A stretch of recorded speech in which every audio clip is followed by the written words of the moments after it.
আসসালামু আলাইকুম গাইস, কি অবস্থা? সবাই কেমন আছেন? তো আজকে ঘুরতে যাব পাশার সিনিতে, এই জন্য চলে আসলাম এমআরটি দিয়ে যাব। তো প্রথমে চলে আসলাম এমআরটিতে এসে দেখি কার্ডে টাকা নেই। তারপরে রিচার্জ করার জন্য চলে গেলাম। তারপরে রিচার্জ করার জন্য কার্ড দিলাম, কিন্তু মেশিনের প্রবলেম চলতেছিল, এই জন্য হলো না। কারণ অনেক লোকজন যাওয়া আসা করতেছে, এই জন্য মেশিনের প্রবলেম হতেছে। তারপরে একটা টোকেন কিনে নেব এখন। তো আমি যেখানে যাব সেই জায়গার লোকেশন দিয়ে, যারা আপনারা জানেন না তারা এইভাবে করতে পারেন। দেখেন, আমি যাব কি পাঁচার সিনিতে, তো পাঁচার সিনির ওইটা লিখে এখানে সার্চ করলাম। তারপরে চলে আসলো। একটা কয়েনের দাম 5 টাকা। একটা কয়েন দিয়ে আপনি একবারই যেতে পারবেন, বারবার যাওয়া আসা করা যাবে না, একবারই যাবে। তো 5 টাকা দিয়ে আমি একটা টোকেন নিয়ে নিলাম। সো যারা এমআরটি সম্পর্কে বুঝেন না বা জানেন না, দেখুন টাকা নিল না।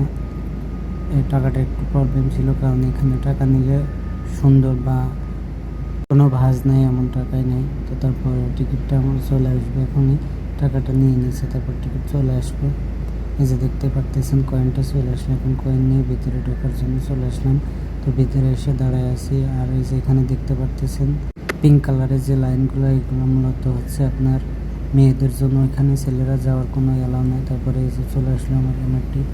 এরপরে এমআরটির ভিতরে উঠে পড়বে এখন। এই এমআরটিতে চললে অনেক ভালো লাগে, কারণ এই এমআরটিগুলো অনেক জোরে যায় বা মাটির নিচে আছে, পরিবেশটা অনেক সুন্দর। তারপরে চলে আসলাম এমআরটিতে। তারপরে চলে আসলাম টিআরএক্সে এসে এখান থেকে ট্রেন চেঞ্জ করা লাগবে। তো মূলত আসছিলাম গরুর মাংস নেওয়ার জন্য। এই যে মাংস দেখতে পারতেছেন।